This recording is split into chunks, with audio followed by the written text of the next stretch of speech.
All of these likely tendencies, we said, would leave the structural legacy of apartheid colonialism and the socio-economic crisis affecting the majority of South Africans largely intact.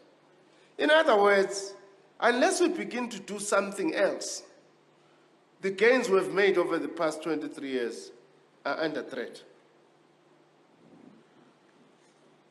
Now, it's correct to say in 2017, these observations of ours have been proven correct.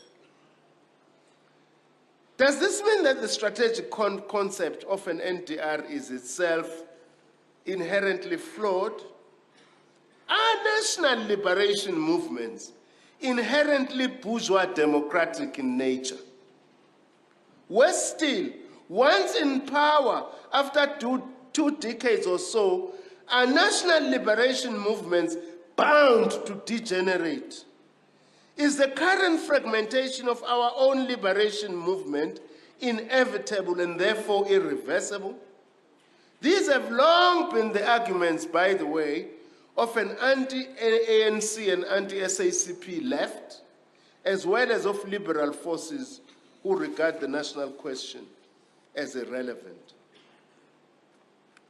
These are very important questions for the Communist Party. They're not just theoretical, they are practical, programmatic, and strategic questions that needs to be answered. To help answer these questions, one important step is to try very quickly to revisit the historical roots of our strategic perspective of a radical NDR. So that we understand where we are and even possibly why we were where we are. Sifike kanjani? Mongameli Makwai, sifike kanjani la sikhona?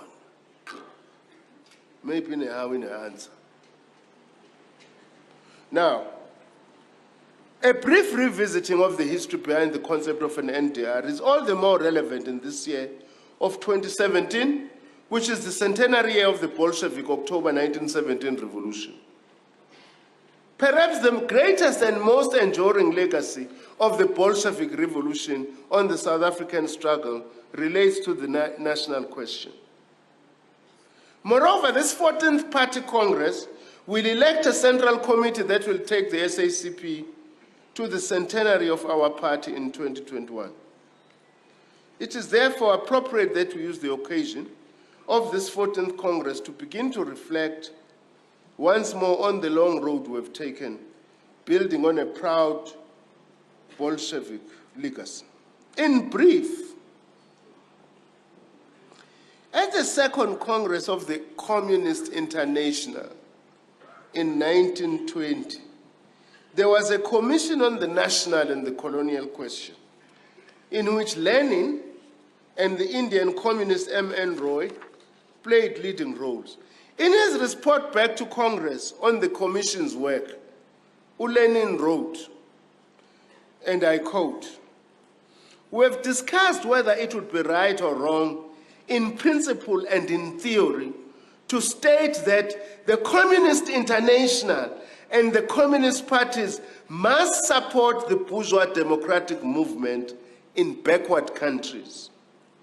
As a result of our discussion, we have arrived at a unanimous decision to speak of the national revolutionary movement rather than of the bourgeois democratic movement." Comrade Sidi Mfamati, uyayizwa lento engishoyo. Uyareporta uLenin from a commission a Congress, a Comintern, that maybe we should not characterize these national movements in developing countries as bourgeois democratic. Maybe actually they are national revolutionary movements. Why?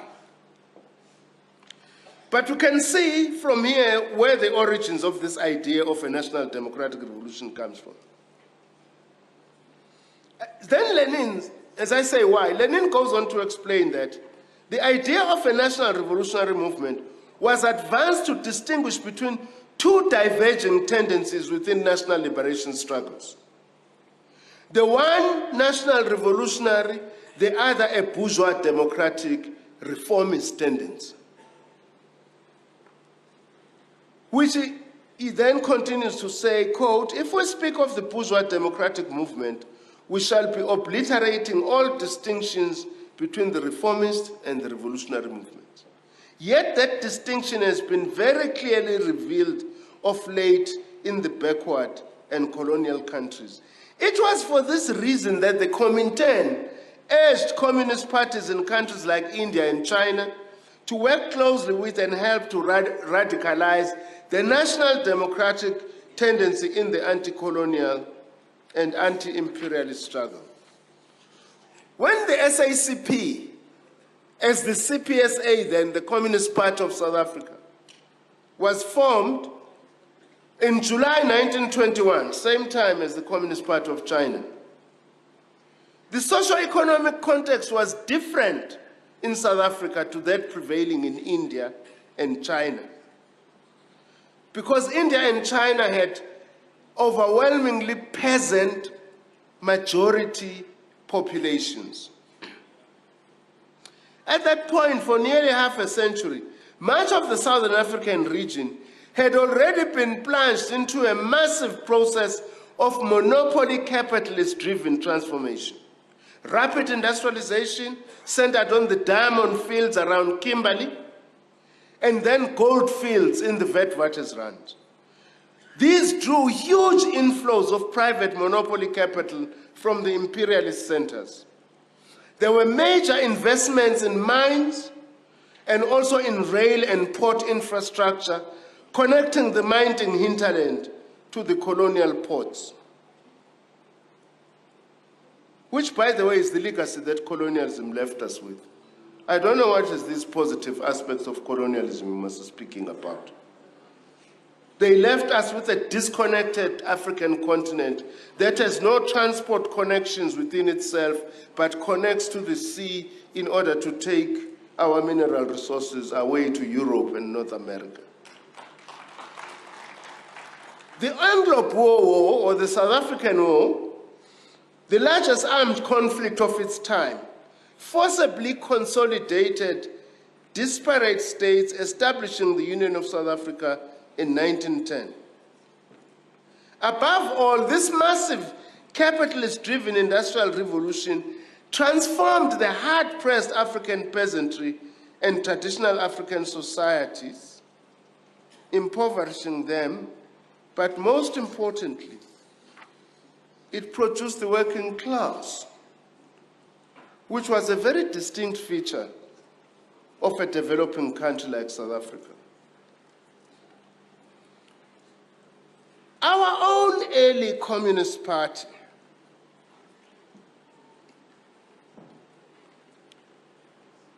right from the word go, waged the struggle against mining monopoly capital. We don't like this thing of being lectured about monopoly capital by people we don't know, who were not even here when we were fighting against the brutal colonial apartheid regime.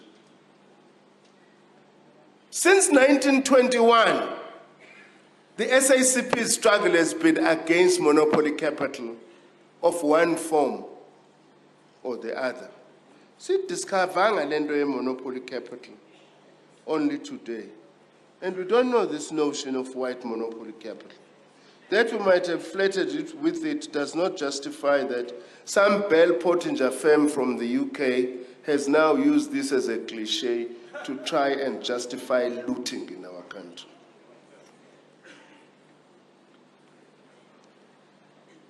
Where my delegates? Let's not sloganeer around these things. Let's put content into them, using this Congress and beyond. Now,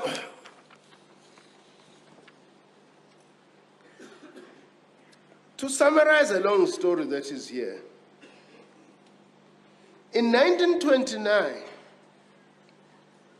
the South African Communist Party adopted a resolution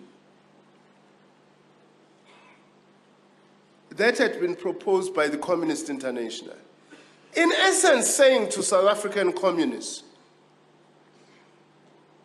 your struggle for socialism is integrally linked with the struggle to fight against the national oppression of the majority. They are not separate struggles. You must fight it together. You also go and work with emergent nationalist organizations. That's when this alliance of ours actually starts. In 1929, initiated by the South African Communist Party, which also, by the way, puts a burden on us as the party about the future of this alliance. But there have always been two tendencies in the liberation movement. Always. Much of the first half of the 20th century, the ANC, for instance, held a broadly progressive but essentially liberal reformist perspective of the nature of the national struggle. Ingako le ANC yakudala used to send delegations to England and all that to try and argue our case. It was not until the struggles of the working class of the 1940s also had an impact in radicalizing the ANC itself, starting with the adoption of the program of action of the ANC Youth League. And the ANC increasingly moved towards a more radical approach and also embraced the Freedom Charter, which was actually adopted by the Congress of the People in 1955. We must also remember there have always been in the ANC a tension between more narrowly nationalist and more bourgeois reformist tendencies on the one hand, and more progressive left-leaning tendencies on the other.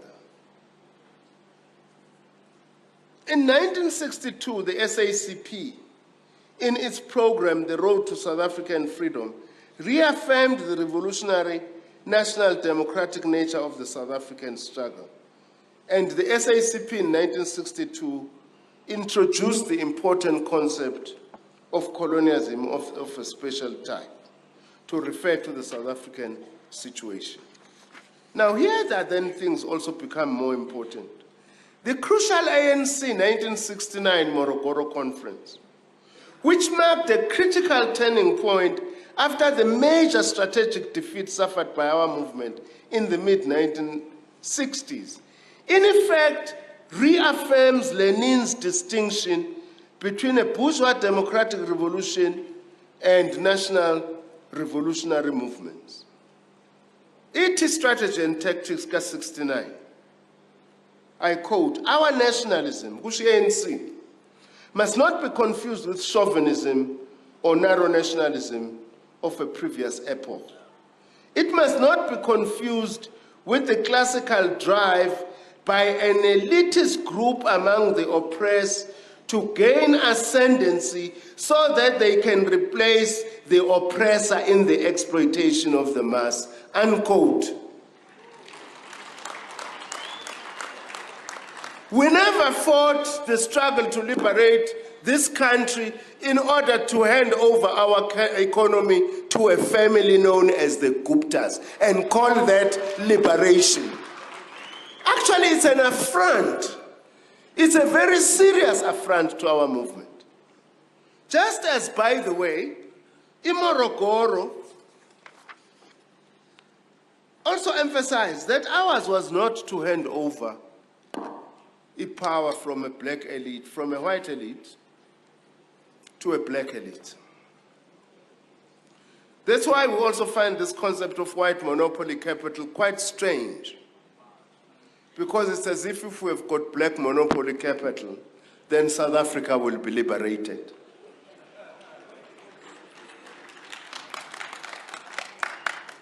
Now,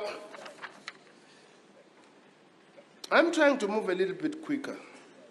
My fellow secretariat will excuse me for jumping here and there because we had and the Central Committee. Let me quote Morogoro for the last time. "We do not underestimate the complexities which will face a people's government during the transformation period, nor the enormity of the problems of meeting the economic needs of the mass of the oppressed people.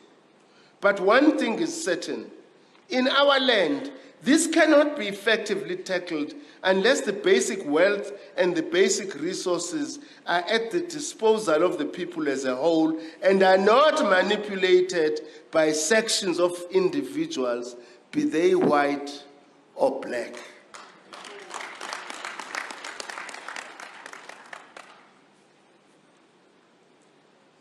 In short, Morogoro, while recognizing likely difficulties, did not see these as reasons to abandon the strategy of a radical national democratic revolution.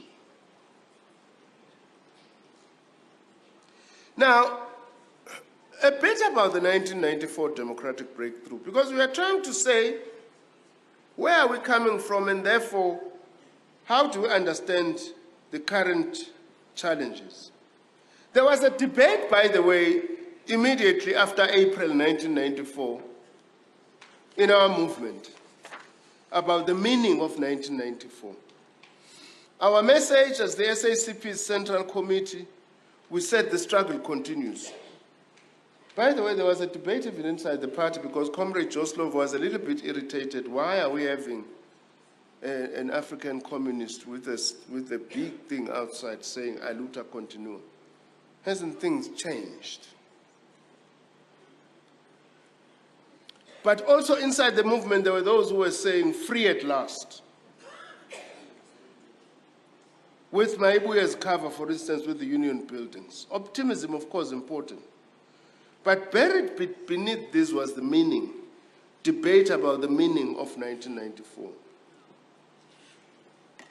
Now, the first post-apartheid decade and a half, since 1994, which we see as the first phase of our NDR, we argued that this phase was constituted by the radical breakthrough in the 1994 to 1996 period, which saw the abolition of institutions of white minority rule and a progressive institution, as I have said, put in place.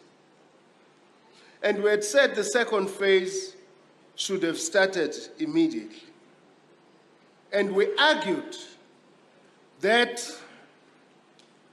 the landslide 1994 ANC electoral victory, the unextinguished popular and working class struggle traditions at the time that had made negotiated transition possible in the first place, and the fact that South Africa-based private monopoly capital, given its deep complicity with white minority rule, was off balance. That was our view.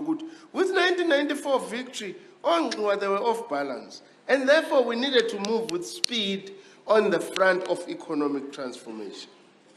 We then were guided by our slogan we adopted in 1995, "Socialism is the future, build it now," because we saw the taking forward of the national democratic revolution with strong socialist type measures, not pursuing socialism by the ANC as others used to say to us, but to say for us as the SACP, we need strong socialist type measures if we are to drive economic transformation, for instance. Unfortunately, it was not to be, because we also had another debate after 1996, especially after the adoption of GEAR as the economic policy. We felt that as South Africa, we were more or less modeling ourselves around a kind of a third way, as was pursued at the time by your Tony Blairs, your Bill Clintons.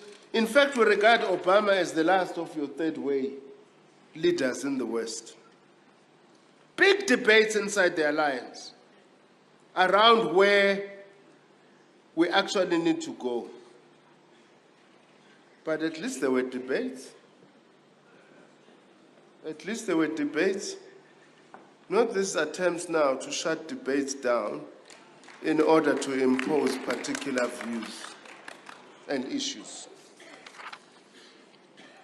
Now, deindustrialization, growing employment precariousness, deepening inequality, and the flow of migrants has been the terrain on which populist, rhetorically anti-establishment right and extreme right-wing political parties and personalities have surged electorally within the US. Global capitalism is in a crisis, especially its neoliberal model, which is leading to the emergence of these populist figures. Who thought that the United States could both elect an Obama and immediately after that a Donald Trump?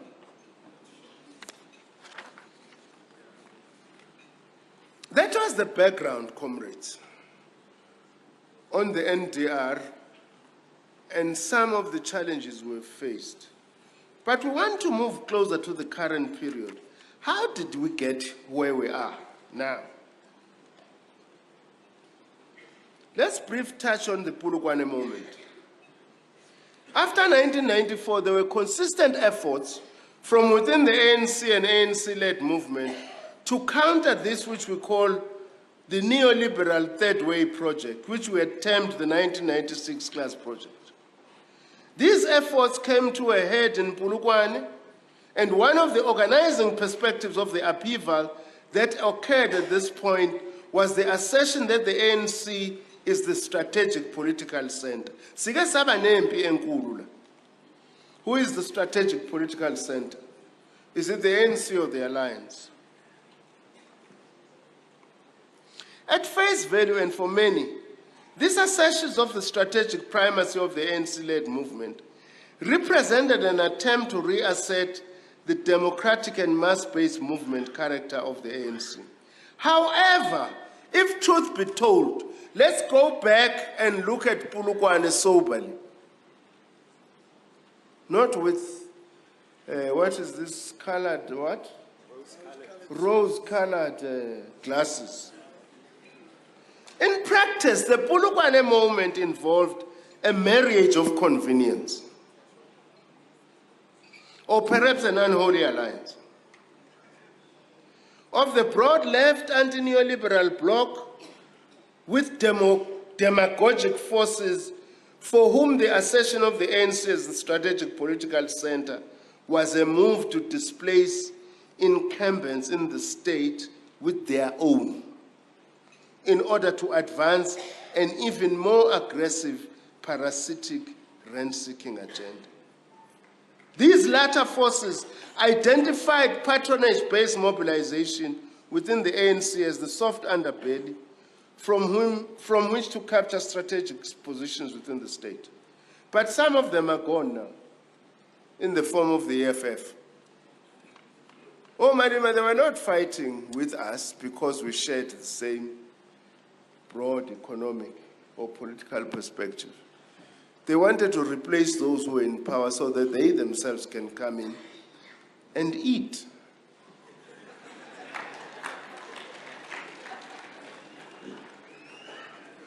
So Polokwane came to pass.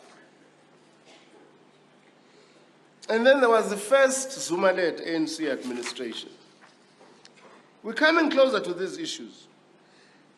In the first Zuma-led administration between 2009 and 2014, there was a relative balance of forces between the divergent agendas that had come together in a marriage of convenience at Polokwane.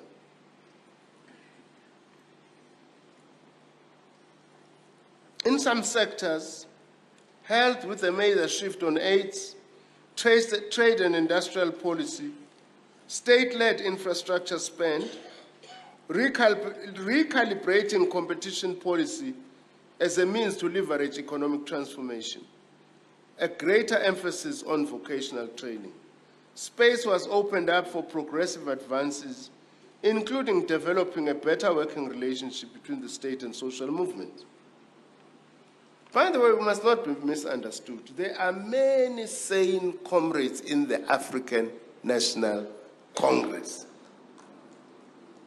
Ama comrades at angawona makomanis who have an interest of our people at heart. We must not be misinterpreted as if there are no such people in the African National Congress.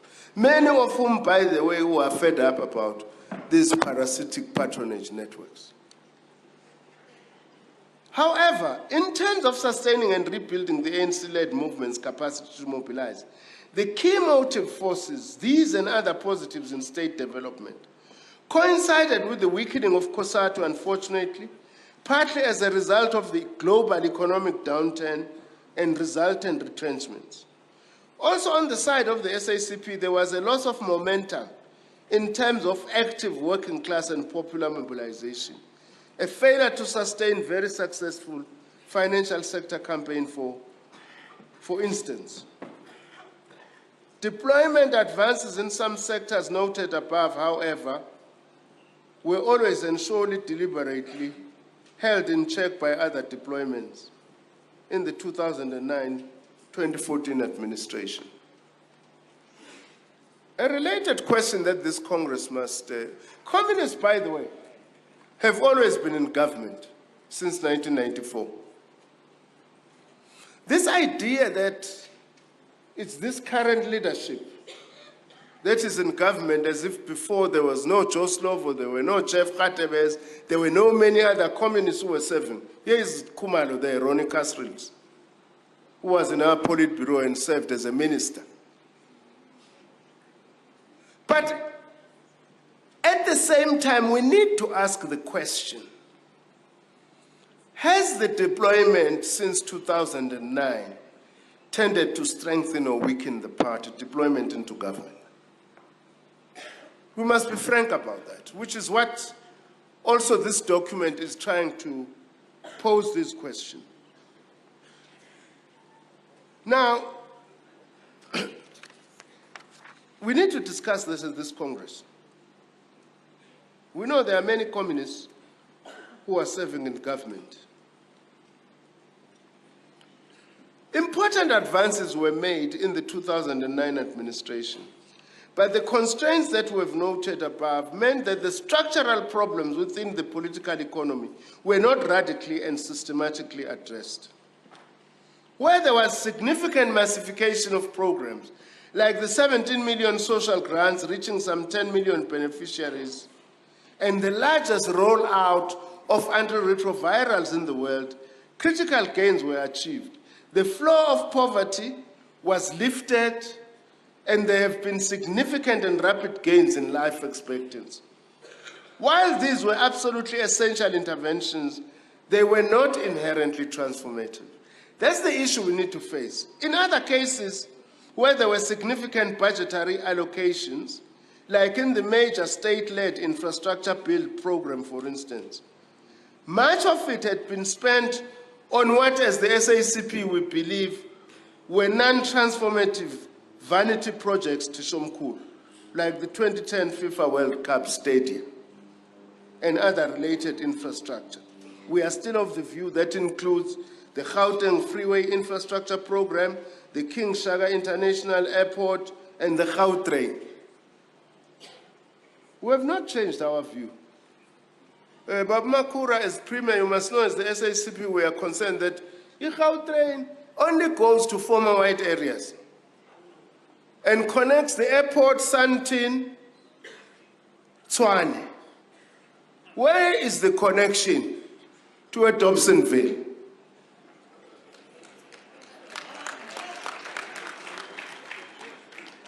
So, to Katlehong, for instance. Now, it's coming. We'll hold you on to that you said it. In the first Zuma-led ANC-led administration, with the establishment of a presidential infrastructure coordinating commission, there was progress in reorienting state-led infrastructure spending into a more coordinated and integrated approach. However, and unfortunately, weaknesses and parasitic activities in key state-owned companies and in different spheres of governments constrained the potential impact. The massive overspending at Nkandla through corrupt means symbolized both the continuation as well as the personalization of the vanity project phenomenon. Siyazi ke thisha omkhulu, unfortunately bakususa usadila nalento yasenkandla.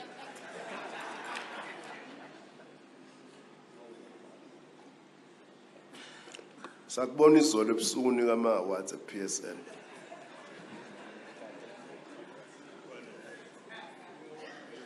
Uthe uComrade uNxesi usezoba namathikithi manje njengoba uMinister of Sport. Sifike sizowacela but unfortunately uzobe phetha we-Pirates amaningi.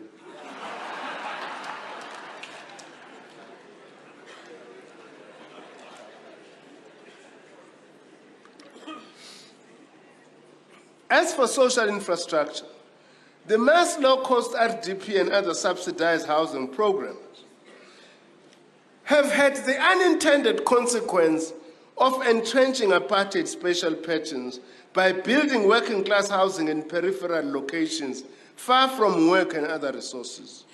And this has served simply to reproduce working-class marginalization and black poverty. The Gauteng Signature Housing Project, the mixed-income Cosmos City development, was targeted at both subsidized housing for the working class and poor and mortgaged houses for the emergent black professional and other middle strata. However, only a small percentage of the original beneficiaries, owners, are still staying in their houses as a result of the enormous cost of transport because of its location. The subsidized houses are being sold at far below the cost to the state of their construction as the original beneficiaries move out. There are also wide-scale bank repossessions of mortgaged houses in Cosmos City, with auctioning off sales on average fetching 30% less than nominal market value. By the way, the question we need to ask ourselves as the SACP is, are South Africa's urban areas having a housing problem or a cash problem? Why this sale of houses built by government? What is the manifestation of? This demand for more houses, is it really because there is a huge housing crisis or there is an income crisis? Let me put it that way. I think it's a question that deserves to be interrogated. I'm not providing an answer. I'm just merely asking that as a matter of interest. Other potentially critical pillars of a radical second phase of the NDR, like the state-led industrial action program, have simply not received the scale of funding that would enable a qualitative step change. In some cases, the worst ravages of neoliberal-driven deindustrialization and job losses have been halted. And some level of employment stabilization has remarkably been achieved in a sector like clothing and textiles, indicating what could be achieved more widely if there was sufficient political will and resourcing. Public employment programs, while achieving relative massification, are given the extraordinary levels of unemployment nowhere near the scale required and envisaged. By the way, the districts and branches of the SACP needs to come closer to these EPWPs. One day, over the Christmas period, I got about 70 EPWP workers marching to my home, KwaDambuza in Maritzburg. I said, but comrades, why? What have I done now? They say, no, we've been fired. Some of us have been on this EPWP for 5 years. We discover some of them actually were given these EPWP posts so that they could be runners in the ANC KZN conference. Some of them were no longer that helpful. They are being kicked out. Now, that's just one example of the kind of corruption also that is associated with the EPWP. I've forgotten, I'm looking at the former Minister of Public Works, but there's the Deputy Minister of Public Works next to him. We need to be coming close to these things because they can really make a big difference in the lives of our communities. As for land reform, not enough human resources and financial resources. Now, constraining, therefore, serious radical transformation has been the deliberate balancing of forces within Cabinet and the movement, and key departmental and SOC deployment. Throughout the first Zuma-led administration, Treasury remained firmly in the grip of a neoliberal orientation. We agree with Kosatu there. The SACP's partial policy victory at the 2009-2007 Polokwane Conference for the establishment of a state planning organ was watered down into current National Planning Commission, which we think is not as effective as it could have been. It was much more better integrated into state structures. So we note that there have been some advances during the first Zuma administration of a serious kind that we could build on. But post-2014, the picture is changing.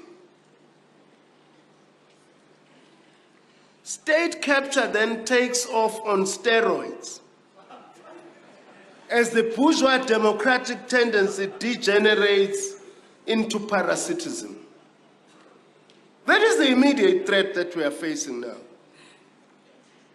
We have seen the dramatic disruption of the pre-existing but always unstable post-Polokwane relative correlation of forces within the ANC and government. And we want to say this as the South African Communist Party, including speaking for myself personally. We feel a betrayal in terms of the understanding we had in Polokwane. That has been betrayed. Our trust has been broken. And we must learn a lesson as the SACP. Unless we root ourselves amongst the people, we can't just freely give trust, which when broken, things go haywire. Personally, Nzimande, that's how I feel. Mhlambe ningibeka icala nami. Nawe Nzimande wathemba kakhulu mfowethu.